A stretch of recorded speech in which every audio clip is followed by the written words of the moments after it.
მოგესალმებით მეგობრებო. მე მინდა ხა ჩემი მეუღლე, რომელიც არის გეოგრაფი, ვასაუბრო, მოკლედ ვასაუბრო იმასთან დაკავშირებით, თუ როგორ არიან ხეები ერთმანეთთან დაკავშირებული. და აი ხლა მე ჩემს მეუღლეს ვკითხავ ერთ რამეს და მე მოვყვები იმასთან დაკავშირებით აქ გლდანის ნაძვებს რას უშვებიან და რა შეიძლება მოყვეს ამ ყველაფერს. რატო აკეთებენ ზეათო? მაინტერესებს. უნდა მოჩრა თუ რა? არ ვიცი, მარინოს, ეს არის საზოგადოება, რომელიც სპეციალურად დადის ხეებს, ზოგს უწვავს, ზოგს ესეთ რაღაცა ნავთს. იმიტომ უნდა ააშენებს რაღაცები, უნდა სახლები უნდა ააჯენებს. ეტყობა, იმიტომ რომ ეხლა ამდენ საწვავს, ამდენ ლიტრა საწვავს ჩვეულებრივი ადამიანი და ხუშტურმოდებული ადამიანი ვერ გააკეთებდა, ხო? ამას თანხები უნდა, რომ სალიარკა ჩაასხა ჯერ 1 ლიტრანახევრიან ბოთლებში და შემდეგ ხეები დახვრიტო და შიგნით შეუშვა ეს სალიარკა რა. მაგას უნდა თანხები. ამას ორგანიზება უნდა და ამას დრო უნდა. ინტერესი აქვს. რაღაცა ინტერესის გამო აკეთებენ. მაგრამ სად არის ეს? გლდანში. გლდანში. ესე იგი უნდა რაღაცა ააშენე, ახალი სახლები უნდა ააშენე. ახალი სახლების აშენება. დღეში არ უნდა ააშენე. და იმიტომ ნაძვები რო არის ვერ აიღო ის ნებართვა, ნაძვებს გაახმობს, ნაძვები მოიჭრება და მერე ააშენებს სახლს. ესე იგი თავრობის ნუ ეხლა ირანელები რა თქმა უნდა. ირანელები აშენებენ. შენობებს დღეს აქ. ყველას აშენები, ქართველები აშენებენ, ქართველები აკეთებენ ფულს ამაზე. მაინტერესებს ახლა შენ მომიყევი ხეებთან დაკავშირებით. ერთი არაბი არ მიდის მან და აკეთებს საქმეებს. არაბის და იმას გავანებოთ თავი, ეს არის მტერი, შეიძლება ქართველი იყოს, შეიძლება თურქი, შეიძლება არ ვიცით ვინ არის, მაგრამ მე შენ რა მინდა კითხო. ხეები რომ სოფლიო მასშტაბით ერთმანეთთან დაკავშირებული არიან ფესვებით, ამის შესახებ რა იცი? ფესვებით არა. ფესვები არ არიან დამაგებული, მაგრამ სოქვები. ფებინდუნგ. ხო, სოქვები კავშირი ფესვები. სოკვებს აქვს ფესვებთან კავშირი, ხის ფესვებთან კავშირი და გადასცემენ ინფორმაციას, ხო? ხო. და რა ხდება? აი მაგალითად აქ გლდანში რომ ესეთი რაღაცა ხდება. აი იცი როგორ არის? გლდანში არ არის ბუნებრივი ხეები. ეს არის ხელოვნურად ააშენე. იმიტომ რაღაცა პროგრამა იყო ადრე რა ქვია?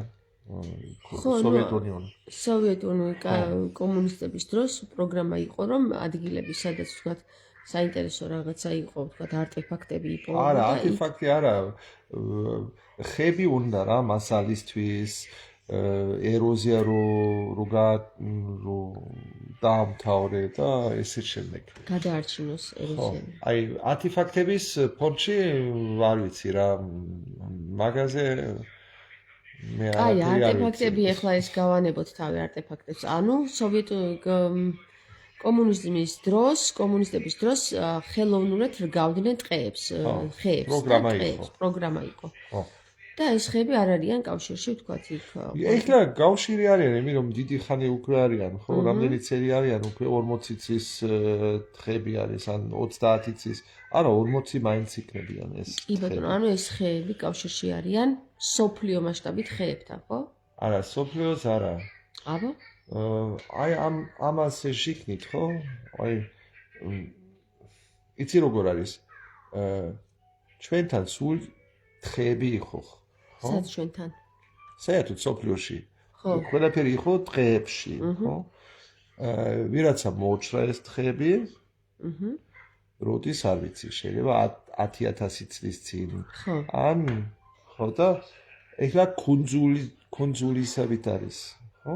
ტყეები დარჩა კუნძულისავით, ხო? აქ აი გალაგალად, ხო? აი ეხლა არა კავშირი აფრიკის ტყეები. შეიძლება აქ არავინ არ იცის, იმიტომ ეს არის ქვედა მიწაში, ხო? მიწაში.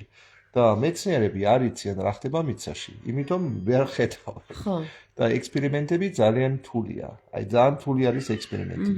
იმიტომ ვერ ხედავ და ვერ გააზომე. მაგრამ მოსაზრება ხო არსებობს ესეთი? აი ეხლა ახალი მეცნიერები არიან, ვინც მაგაზე ფიქრობენ. აი რა ხდება მიწაში კავშირი ხეების შორეზე ხეებს შორის რა ხდება და გადასცემენ ხო და ძალიან საინტერესო ახალი ინფორმაცია არის რომ ერთად არიან ერთად აი მაგალითად ხო აი აკაციები არის აფრიკაში აკაციები იცი ხო აი ეს აკაციები კი ხო გასავით რო აქ ხო და თუ ერთი ჯირაფი მოდის ერთი ხეზე ხო და ჩამს და ის ინფორმაცია მიდის მეორე ხესთან და რაღაცა შრამი აცლებს ხო შრამს გამოყობს ხო და ეს ჩვეულებრივი კომუნიკაცია არის რო ჟირაფმა აღარ ჭამოს ეს ხო ძალიან მაგარი რამეა რა ესე იგი კავშირი არის ცოცხალი ინტელიგენტი ხო ცოცხალი ინტელიგენტი და ჩვენ არ ვიცი რა სოციალური ინტელიგენტი არის რა ეს ხეები საერთოდ ხო ჩვენ არ ვიცით ხო ჩვენ არ ვიცით და თან ხეები არსებობს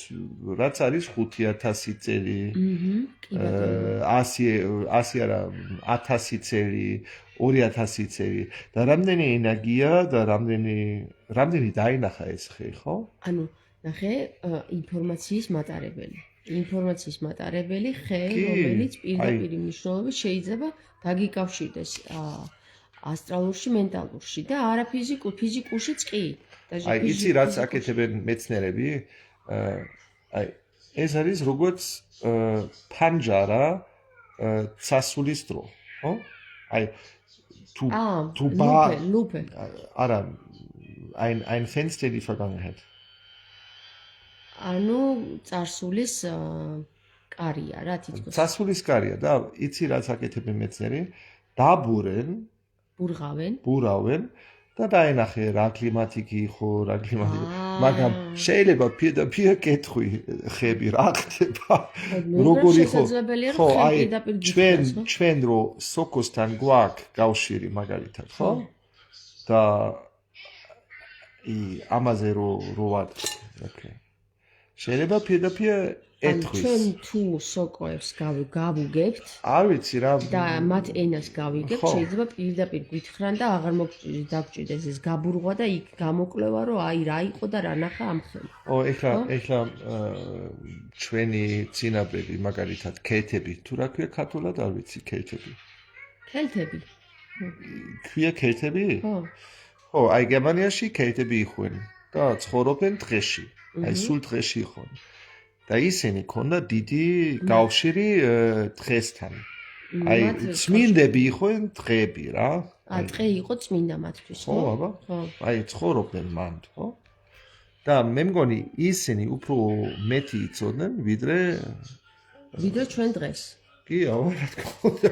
ხო, ამიტომ უფრო ახლოს იყვნენ ბუნებაში. ეხლა ჩვენ ვარ შორს ბუნებასთან და ბუნებასთან შორს გახსოვს ჩვენ რო ავიტანეთ იქ ხატი და სამი ფოთოლი რო იყო ზამთარში შემონახული მწვანე ფოთოლი და რო დაეცა ხატს.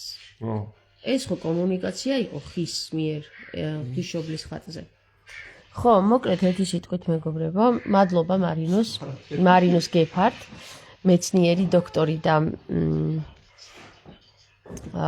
პროფესორი, ჩემი მეუღლე, მასწავლებელი, სხვათა შორის კიდე.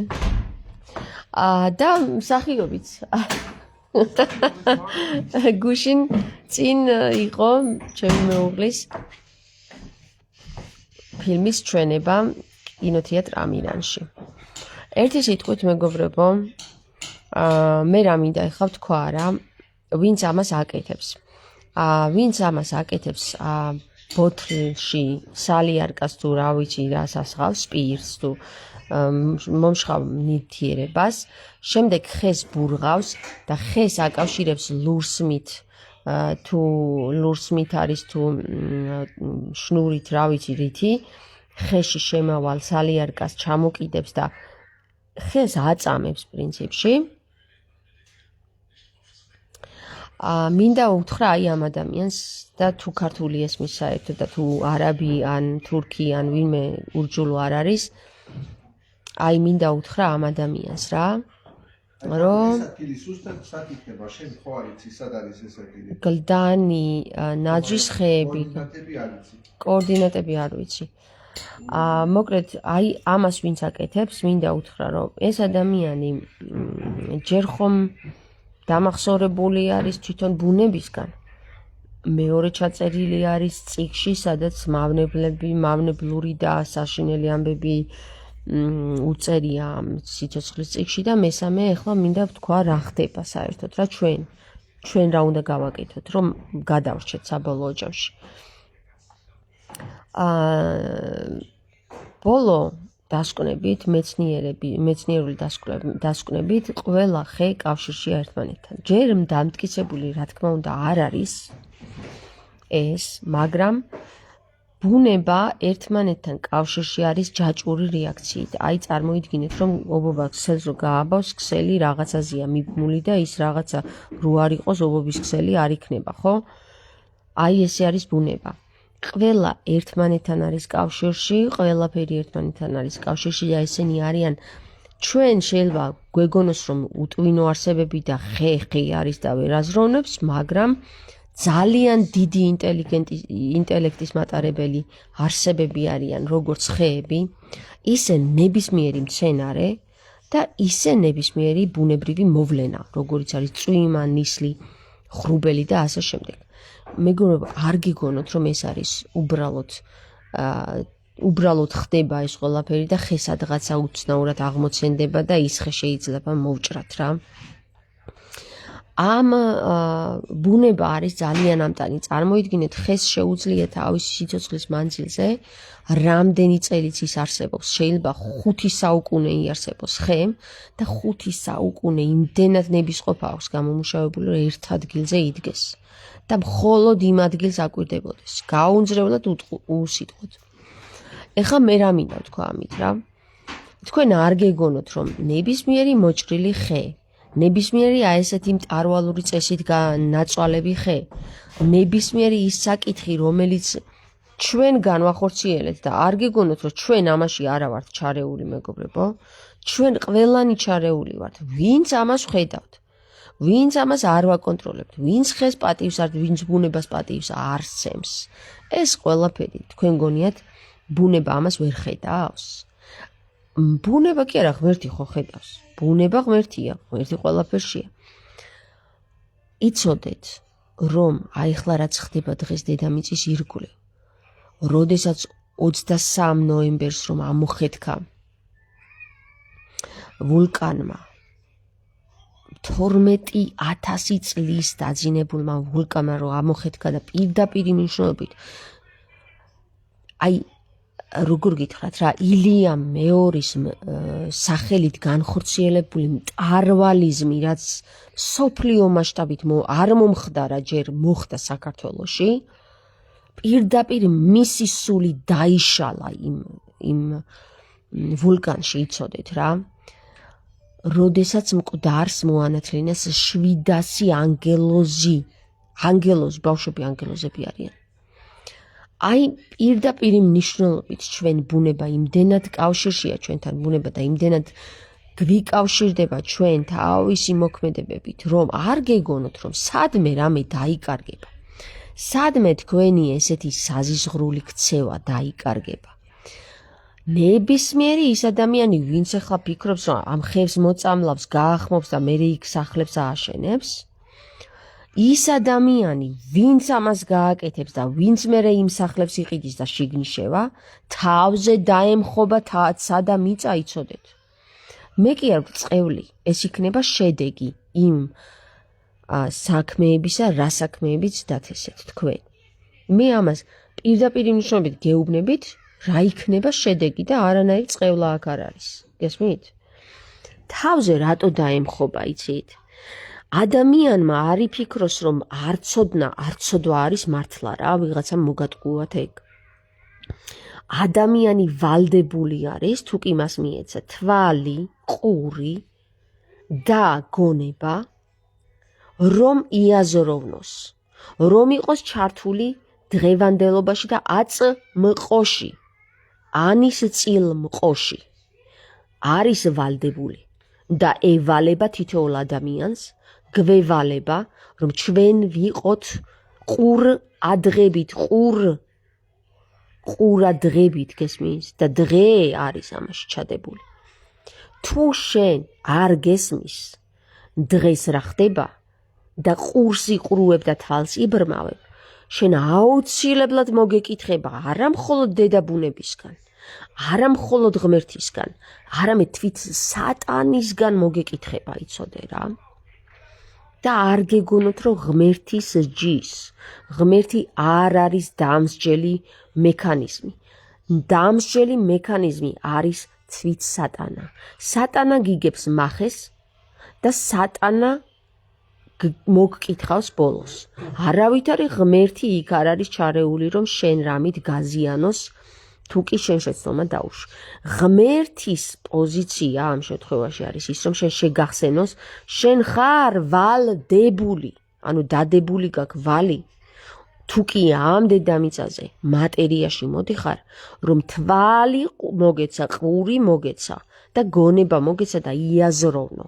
და არა მხოლოდ იაზროვნო, იმოქმედო და თუ კი უსამართლობას ხედავო, ღმერთი გეუბნება. ხმამაღლა უნდა იყვირო და თუ კი შენ ამას არა გააკეთებო და ხმამაღლა არ ამხელო უსამართლობასო და ეს უსამართლობა ეხლა რასაც სურათზე ვხედავთ, ხო?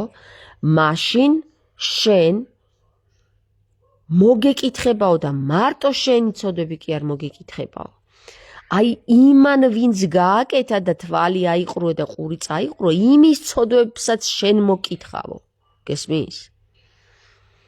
და შენ თუ არ გეშინია ნებისმიერო ქართველო მოსახლე დღეს აი ამას ვინც აკეთებს, წარმოგიდგენია რა სულის მატარებელია და რა ცოდვები კიდია ზურგზე, ამას ვინც აკეთებს მისი ცოდვებით შენ მოგეკითხოს, ხო?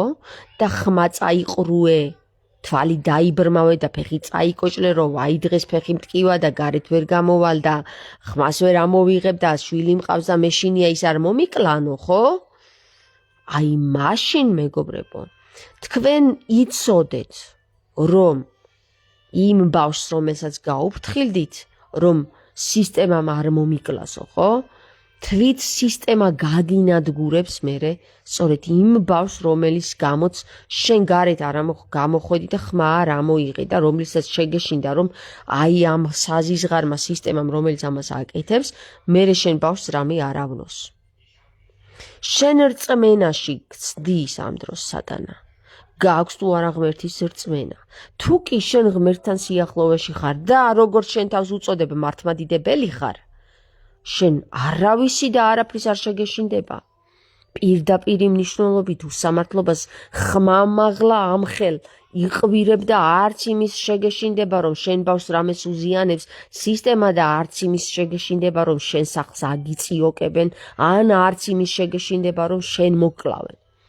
არავითარ შემთხვევაში მართლმადიდებელს თავის განწირვის არ ეშინია. და თუ კი ადამიანს თავის განწირვის ეშინია, მას მართლმადიდებელი კი არა და ქრისტიანი არ ეწოდება.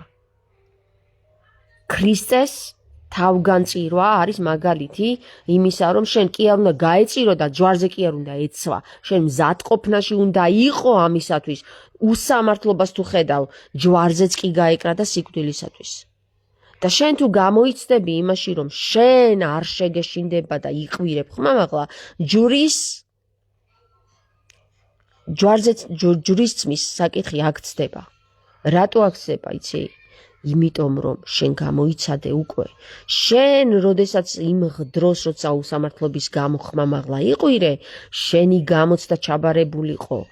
ჩაბარებული იქნა იმის მიერ, რომ შენ არ შეგეშინდა და არ შეუშინდი სიკვდილს. და თუ კი ქრისტე ეცვა ჯვარს, ღმერთს არ უთქვავს, რომ კიდე სხვებიც უნდა ეცვან ჯვარსო. ერთადერთი თავისი ძე, რომელიც შეიწირა და სისხლი დაღვარა, ეს სისხლი კმარა იმისათვის, რომ შენ მოგეცეს აბსოლუტური თავისუფლება, თუ კი შენ ღმერთის რწმენით ღაღადებ და ყვირი ხარ, რომ უსამართლობას აღუდგები შენ ხმამაღლა, არანაირი ჯვარცმა შენ არ მოგივა. არანაირად ჯვარცმა შენ არ გეკუთვნის, რამე თუ შენ უკვე ყავს წინამძღვარი, რომელიც უკვე ეცვა ჯვარს და სისხლი დაღვარა. ამიტომ პირველ რიგში გეუბნებით რა, ნებისმიერი ის ადამიანი, რომელიც დედაბუნებას შეეხება, ჩათვალეთ, რომ ადამიანის მკვლელობაზე უფრო დიდი ცოდვა არის ეს. არაკაცკლა პირველ რიგში გეუბნება, რომ გიყვარდეს ღმერთი შენი და ღმერთი არის ბუნება. და შენ თუ შეეხები ღმერთს და ასეთ რაღაცებს გააკეთებ, იმისათვის რომ შენ მერე ააშენო იქ სახლები, ან რა ვიცი რა სხვა რამე და ფული გამოიმუშაო, ნებისმიერ შემთხვევაში შენ ხარ უკვე მკვდარი და შენი სული განადგურებულია და არა მხოლოდ ამის გამკეთებელი, არამედ ის ადამიანიც, ვინც ამას ნახავს და არ იყვირებს ხმამაღლა. ამიტომ მე პირადად გეუბნებით თქვენ, რომ სატანა გადმოსულია, ამოსულია და დედამიწაზეა უკვე ყვირის და ფართხალებს. ბოლო გაფართხალება აქვს, იცის რომ დასრულდა სატანის დრო. იცის რომ ვეღარ გადარჩება და რასაც კბილს გამოკრავს ყველაფერს ანადგურებს და ყველაფერს ცდილობს რომ თან წაიყოლოს. კბილი კი არა, კუდი.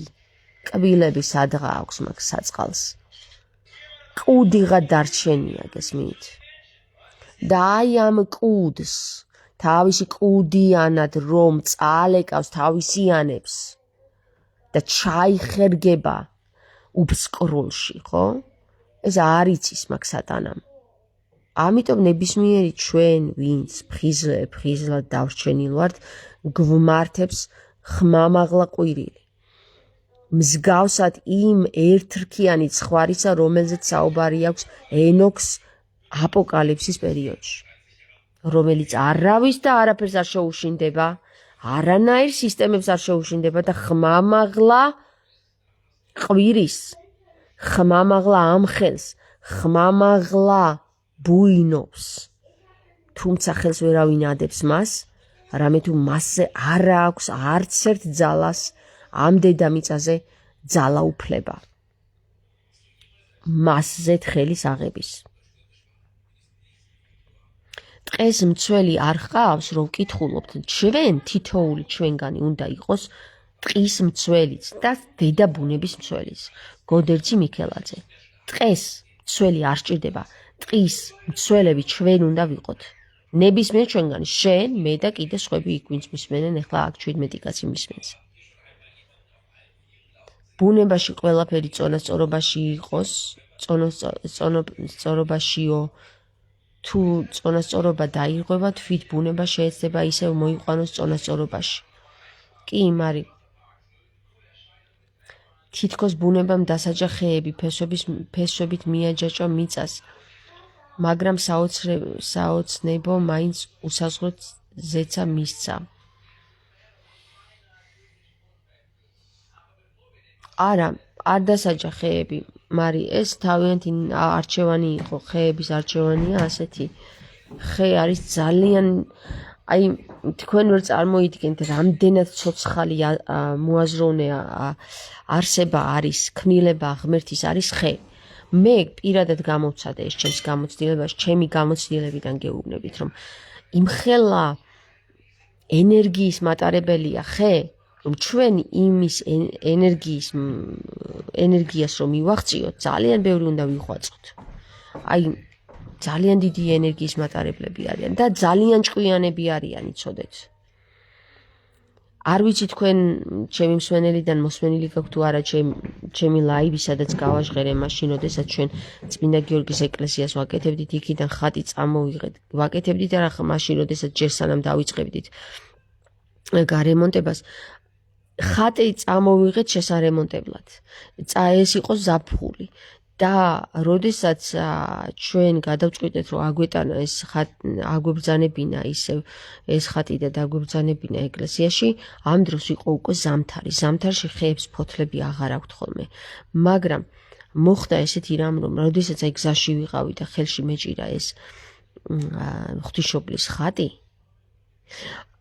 ხიდან 3 მწვანე ფოთოლი, ნორჩი ფოთოლი ჩამოვარდა და ხატს დაეცა, დემონსტრირებულად ხატს დაეცა რა. ჩემს თვალწინ ხელში მეჭირა ხატი. ეს იმდენად სასწაულებრივი რაღაცნაირი ქმედება იყო, რომ მე მაშინ მივხვდი, ხეებიც კი ქეთს მოიხრიან ღვთისმშობლის წინაშეო, ხატის წინაშეო, როდესაც ნათქვამია, ხო? აი ჩემს თვალწინ ხემ ქედი მოიხარა ღვთისმშობლის ხატის წინაშე იმ მომენტში რა. არ არსებობს ნორჩი ნოემბრის თვეში, აი ეხლა გადით გარეთ და ნახეთ, რომ რა ხე არის მარინოს თუ იცი ეგ ხე? ეს ხე, რომელზეც მე მუხა არა, ეს კიდე ეს ხე მე რომელზეც საუბარი მაქვს, იმ ხეს ეხლა ფოთლები აღარ აქვს. მაგრამ იმ მომენტში 3 ცალი მწვანე ფოთოლი ქონდა შემონარჩუნებული. წარმოიდგინეთ, რომ ამ ხემ ჯერ ხო ის დააფიქსირა, რომ ჩვენ ხატი წამოვაბრძანეთ. მერე რას ელოდებოდა? ამ ხატის ამობრძანებას ელოდებოდა და დაჟე უიმედოდ კი არა, რომ აი ეხლა მე რა დროს ფოთლები იქ შემოვინა, ხო? ეს ხატი როდის ამოვიდა? არა, დაჟე ისიც კი იცოდა, როდის ამობრძანდება ეს ხატი. და აი იმ დროისთვის შემოინახა. და როდესაც ეს ხატი მის ქვეშ მოექცა, ეს 3 ცალი ფოთოლი მაშინვე მოწყდა და ჩამოვარდა, 3 ცალი ფოთოლი დაეცა რა. აი თქვენ ვერ წარმოიდგენთ რა მხელა ინტელექტის მატარებლები არიან ხეები, ამის შემწერ რო გავხდი, მე მაშინ მივხვდი, რომ ჩვენ არაფერი არ ვიცით დედამიწის ზურგზე რა. ჯერ ჩვენ კი გონია, რომ მარსზე უნდა გავფრინდეთ, მაგრამ ჩვენ ჯერ ბიჭო ხეების არ გვესმის, წარმოგიდგენია, მცენარეების არ გვესმის და რა მარსზე მიფრინავ მართლა დებილო ადამიანო რა მარსზე გინდა გადაიჩინო თავი, აგერ მწვანე პლანეტა მოგცა დედამიწა, ლურჯ პლანეტას ეძახიან, მოგცა აყვავებული გამჩენმა და იმას ვერ ირგებ. იმას ვერ უვლი და შენ გინდა მარსზე გადაიჩინო თავი, შედებილო ადამიანო. ჰა? არ ვიცი რა. ჩვენ კი თამარ, მაგრამ ყველა დღეს ოფიციალური ხელფასიანი მცველები ყავსო. ხო და რატო არ არის ეს, რატო არ არიან თავის სამსახურში ესენი? მუცლებს რომ გაისიებენ ხოლმე და რომ ჩაიჯიბავენ ფულებს. ბიჭო, შენ თუ დადექი ტყის მცველად, მაშინ შენ მცველი უნდა იყო ხის, ხო? ტყის. და სად ახარ ამ დროს? რატო არ დადიხარ ეს კაცი, რომელიც შეირობდა ტყეში და დაინახა, შენ როგორც ტყის მცველი, რატო არ დადიხარ როგორც რენჯერი და აკონტროლებ ტყეებში რა ხდება? არა, იცი რა, ეს ეკუთვნის თბილისის. მე თბილისს რო ეკუთვნისა? ხო? და იცი რამდენი ტყეები აქვს თბილისის მერია, ძალიან ბევრი. ცხნეთში, ქიქეთში და ყველაფერი არის. მე არ უნდა დადიოდეს. არა აქვს, რა ქვია, დრო. იმიტომ რამდენი სკინა? შიგნით რაც არის თბილისში, ხო? მაგის ხელში არის ყველაფერი. ვის ხელში? აი ამის მერის ხელში. მერის ან ხო, მერის ხელში. მე არ უნდა გამოყოს. არა ყავს ხალხი. ხალხი რამდენიც კიდე უმუშევარი ადამიანია დაასაქმოს მე. აბა ფულები მაგათა აქვს და დასაქმება არ უნდათ ხალხის, ხო? ვითომ სამუშაო არ არსებობს და სამუშაო კანდიდატი ხო მუშაობენ ესენი? მუშაობენ აი როცა თოთი მოტეხე გზაზე ან რაღაცები, ხო? ამისთვის არის საკმარისი ხალხი, მაგრამ ეს რაც არის გარეთ, ხო? ხო და ეხლა ხო ხედა უკვე მე რამდენი ფაქტი არის, რომ ხეებს ესეთ რაღაცებს უშვებიან. სპეციალური რაზმი უნდა გამოიყოს ამისათვის და რაზმი უნდა აკონტროლებდეს ესეთ რამეებს. თავისი ინტერესი არის, და რაზმი რაც უნდა დააყენონ კამერები და ყველგან კამერები რო დაგვიყენეს, ვერ დააყენებენ ტყეში კამერებს? ხო. ეს არის ერთი ვარიანტი. ღმერთო ჩემო და აი ეს არის სწორედ საკითხი მეგობრებო რა. ფრთხილად უნდა ვიყოთ რა. ჩვენ არ გვეგონოს რომ ჩვენ არ მოგვეკითხება ხმას თუ არ ამოვიღებთ. ნებისმიერ მოქალაქეს მოეკითხება. იმის არ იყოს ამ ხალხმა რა დააშავაო, ისევ საწყალი ხალხი, უცოდველი ხალხი ისჯებაო ბუნებისგანო. არ არსებობს უცოდველი ხალხი, მეგობრებო რა. იცოდეთ, რომ ნებისმიერ მოქალაქეს, რომელიც ხედავს და ხელს უწყობს, ხედავს უსამართლობას და ხელს უწყობს მას, ხელის შეწყობა რა არის, ნახეთ? გინდათ გითხრათ ხელის შეწყობა რა არის და გამხილოთ, რომ ყველა თითოეული თქვენგანი უწყობთ ხელს უსამართლობას? წავედი მარკეტში, ვიყიდებ ცელოფანში შეკრული ყველი რაღაცა მზესუმზირა თუ რაღაც ჯანდაბა, უკვე ხელის შეწყობა არის. რატო? ნახე, როდესაც მზადდება ცელოფანი ან რაიმე სახის პლასტმასი, ხო? პლასტიკა, პლასტმასი. აი, ამას სჭირდება ბუნების განადგურება. ბუნების განადგურების ხარჯზე შენ გაქვს იმის საშუალება, რომ როდესაც მაღაზიაში წახვალ საყიდლებზე, აი იმ ბუნების განადგურების ხარჯზე მოპოვებულ ცელოფანში ჩადო პური თუ რა სანოვაგე, რაც იყიდე და წამოიღო სახში. ნებისმიერი ჩვენგანი უწყობს ხელს ამ საკითხს. არ გეგონოთ, რომ ჩვენ არ ვუწყობთ ამ ჩვენ უშუალო მოქმედ ისენი ვართ, რა ქვია, განმხორციელებლები ვართ დედამიწის ბუნების განადგურებაში. იმიტომ რომ ხელს უწყობთ, იმიტომ რომ ხელს არ უშლით. იმიტომ რომ ჩვენ, რა ვიცი, ეს ჩვეულებრივად მიგვაჩნია, რომ წავიდეთ რაღაც ყველაფერი, რაც საზიზღრობა იყიდება, ცელოფანში გამოხოვული ვიყიდოთ და წამოვიღოთ სახში, მერე ნაგავში გადავყაროთ ეს ცელოფანი და ეს უდიერად მოვექცეთ დედამიწას, რა.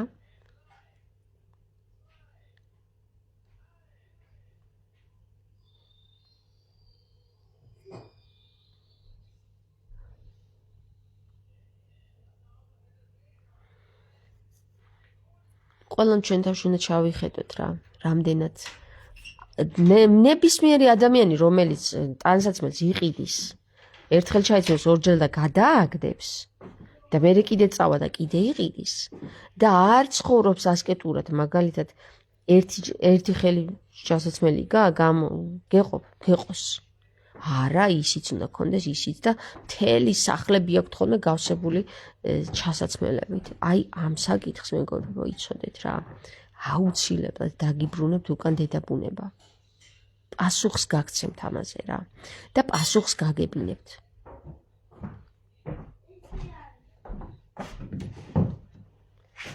გოდერძი წერს, მე რეგიონში ვცხოვრობ და აქაც ტყეს ყავს მცველები და თბილისში რატომ არაო?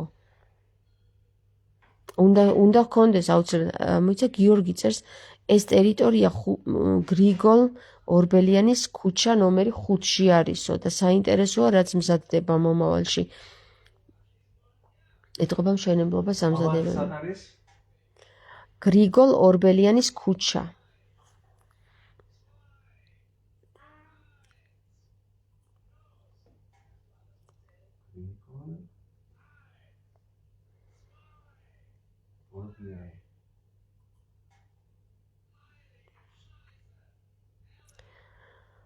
გამოვხიზლდეთ და გავაზიაროთ ეს საკითხი, მეგობრებო, არ შეიძლება ამის. მაგრამ იქ არის, რა ქვია, იმას არის, რა ქვია, რასად არის?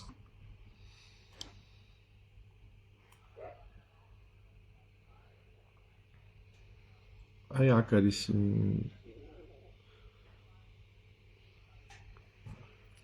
მაგრამ სად სუსტად არ ვიცი, რომელი ნომერი? 5.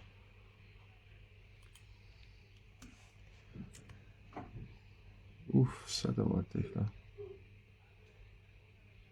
აი, აქ საქმე. ხო, ეტყობა მანდ უნდა თიხონ მშენებლობის გაკეთება და აი ამ საწყალ ბუნებას როგორ აფუჭებენ. აი, აქ უნდა შენობა, აი, აქ თავისუფალია. მაგრამ აქ უკვე სახლები არის. ეს არის რა ქვია? ფრიდჰოფ. სასაფლაოზე არის აქ. და ეკლესიის გაკეთება, აგ ეკლესიას ააშენებენ მერე ალბათ. ეს საპატრიარქოს გაჩალეჩებულია 100%-ით რა. აქ თუ სასაფლაო არის, აქ შენობას აგერ სასაფლაო ესენი სასაფლაოები არ არის? აქ შენობას ვერ ააშენებენ. აქ აი 100%-ით საპატრიარქოს გაჩალიშებულია ეს საკითხი მეგობრებო რა. მოიცა ეს რა არის აქ? ხო, აქ იქნება კორპუსები აქ, ნახეთ. კორპუსები აქ სასაფლაოზე არ აშენდება მარინოს.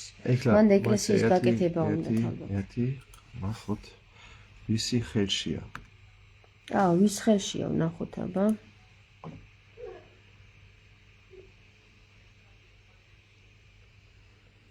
სად არის თბილისი?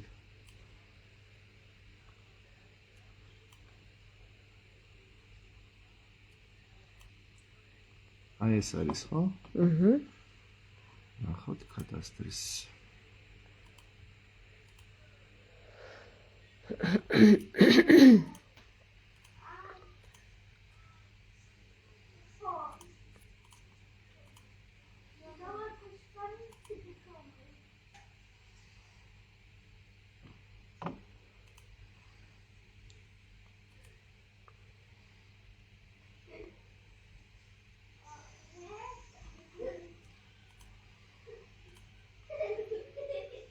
სოფელი გლდანი, საკუთრება ვისი? ქალაქ თბილისის მუნიციპალიტეტის საკუთრება არის. ქალაქ თბილისი, სოფელი გლდანი, საკუთრება საქართველოს სისიპის საქართველოს თბილისი მუნიციპალიტეტი. სისიპი რატო უნდა იყოს? ეს სისიპი რა არის? შეფესე. შეფესე. აჰა, ეს არა აქ ინფორმაცია. ამას არა აქ ინფორმაცია. ტყე უნდა იყოს. ეს ტყე, აქაც ტყე არის, ხო?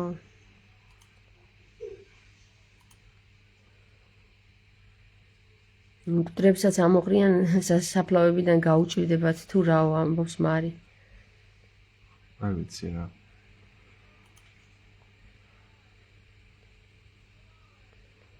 მარჯვენა დაბლა კუთხეში ყვითელი ბიჭუნა რომ არის მაგას მიიტანე გზაზე 360 გრადუსის სურათი რომ ნახო.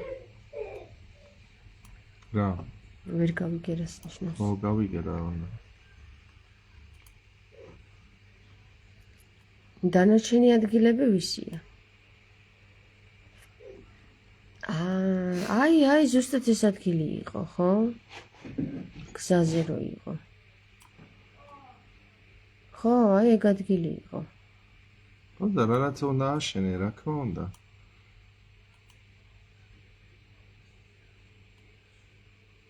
რაც უნდა აშენე მანდ. იმიტომ აფუჭებს თხები. აჰა. რა თქმა უნდა გზაზე არის. და აქ უნდა აშენე რაღაც. ბიჭო, მოჭერი ეს ტყე, ეს ხე, რასაწვალებ? ხო, ეს სხვა საკითხია. იმიტომ არა აქვს უფლება ეთქობა. არა აქვს უფლება. ხო. არა აქვს უფლება. და აფუჭებს. აფუჭებს და მე თხები არის გაფუჭებული. იცი რა მოხდა ჩვენი სოფელში გერმანიაში? რა მოხდა? რაღაც ახალი გზა უნდა აშენე, ხო? თქვენთანაც იგი დიდი მუხები რო. არა, მუხები არა, რა ქვია, ლინდე, was heißt ლინდე? არ ვიცი. ლინდე მოცა? წიფელ, არა, ის არა ქვია. აქ რო დგას ხო ეს? ხო. ვერხვი? არა, ვერხვი არა. რატო არ მოხსნას იქ? Da wo man die Blüten nimmt. Da wo man die Blüten nimmt, Tee zu machen. არ ვიცი რომელია. ჩაწერე ლინდე და მანახე რომელი ხეა. მოიცა ერთი ცუდი. ჩაწერე ლინდე რა. თაფლიც არის. აკაცია? არა, აკაცია.